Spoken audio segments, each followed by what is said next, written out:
Okay, today I've got this leopard walking, and I'm gonna show you how to put this on a path. So the first thing I'm going to do, so basically, why would you put something on a path? Well, when you do an animation like this, you have it walking in a straight line. So putting something on a path is a way of making, when's the last time you saw an animal walk in a perfectly straight line? Probably never, unless it's been trained to do that. So we're going to use a path system. So the first thing I'm going to do is I'm going to go into perspective window, and I'm just going to open this up. So this is one of these typical animations where you animate this control and the creature is walking on the spot. Now, I think I've actually baked out this animation. I'll just see. It looks like I've got some extra keys here because I put some animation on layers in the tail, so I'll just leave them. It doesn't really matter. So what I'm going to do is to do a path animation. First thing I'm going to do is I'm going to put this ground plane in a layer so I don't keep on selecting it by accident.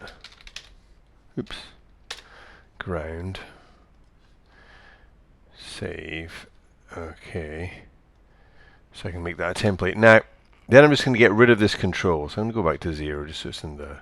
Oh, no, I'm just going to get rid of, not the control I should say, I get rid of the animation because this is going to be animated using locators and a curve. So I don't need animation on this control.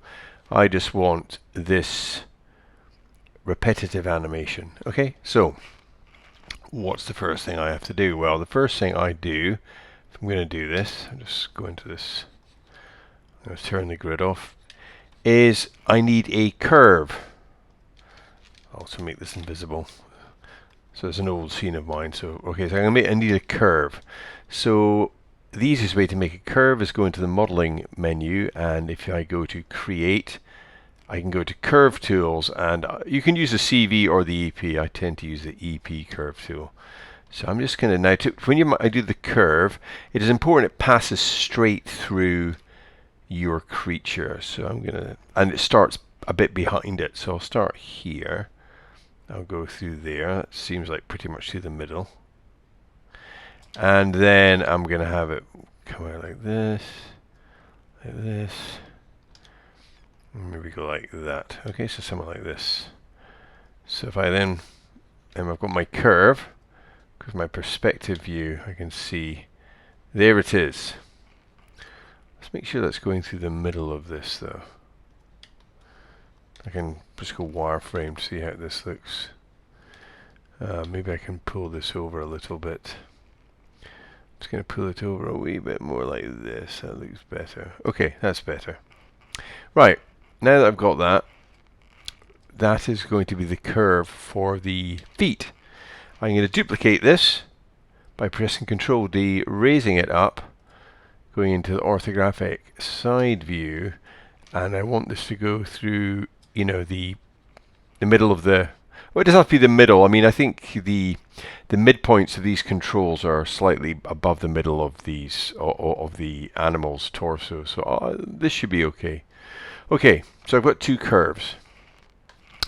Now the next thing I'm going to do is I'm going to lock the length of these curves. So if I select them both, and in modeling go to curves, lock length. Now what that means is that if I press F8, just so you can see what happens, if I pull this, you notice it's like a piece of string, it pulls everything. Now I don't want the curves, because the good thing about this is you can always adjust the curve to make your animal move in slightly different ways, but you don't want its speed to change, so you lock the length. Okay, the next thing is I need to bring in one locator for the hips, one for the shoulders, and one for each pair of legs. So I'm going to create locator, and let's see, create locator. So there it is. It's very small, so I'm going to make it a bit bigger. I'm going to make it 10. We can see it nicely now. Okay, so That's 10. I'm going to press Control D, Control D, Control D 4 times. And this one is going to be called the shoulders.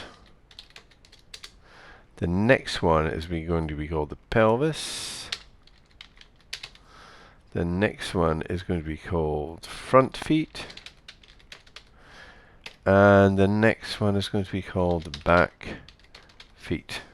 I mean, you can call them whatever you want, but preferably a name that makes some kind of sense. Okay, so first of all, I'm going to get the shoulders onto this. I'm going to attach it to the curve. So the shoulders, I attach the curve first. Then I'm going to control select the shoulders, the shoulder locator. And in the animation menu this time, I'm going to go constrain, motion paths, attach to motion path. And you see it's here. Then I'll do the same for the pelvis. Yeah. Constrain, motion paths, attach to motion paths. Then I will do the same thing for the front feet, but this time selecting the bottom path and go control select the front feet and go constrain, motion paths, attach to motion path, and then the back feet, selecting the path first, then the back feet, and then going constrain, motion paths, attach to motion path. Okay, now when we have this, I'm then going to select all these curves, just to show you what's happening. These locators are all going to run along this path. I mean, obviously the shoulder and the pelvis are on top of each other. That's what it just looks like too. And the back feet and the front feet are on top of each other. So I'm going to select them all. Presently, they are kind of easing into, their motion and then easing out. I want this at a constant speed. So I'm going to press this.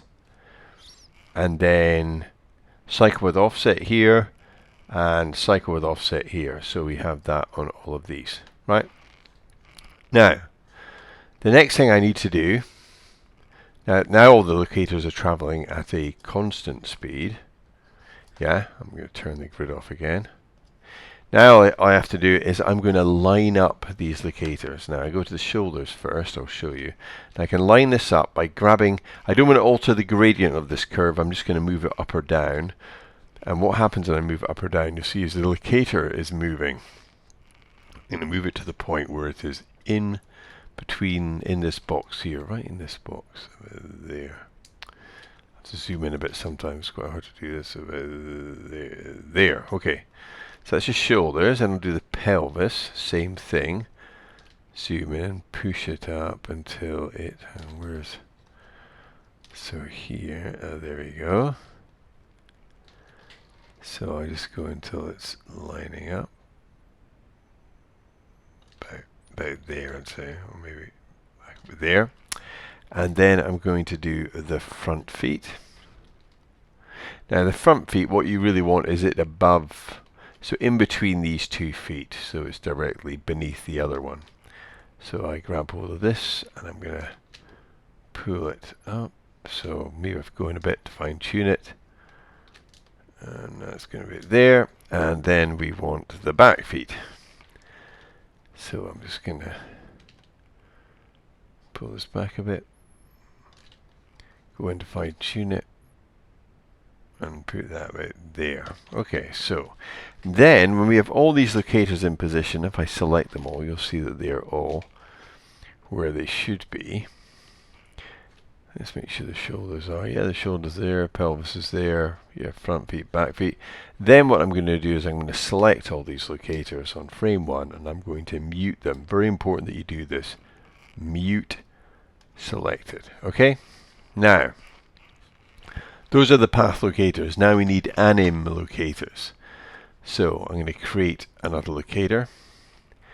This is the anim locator. Now the anim locators are what take the animation, the rotations and translations.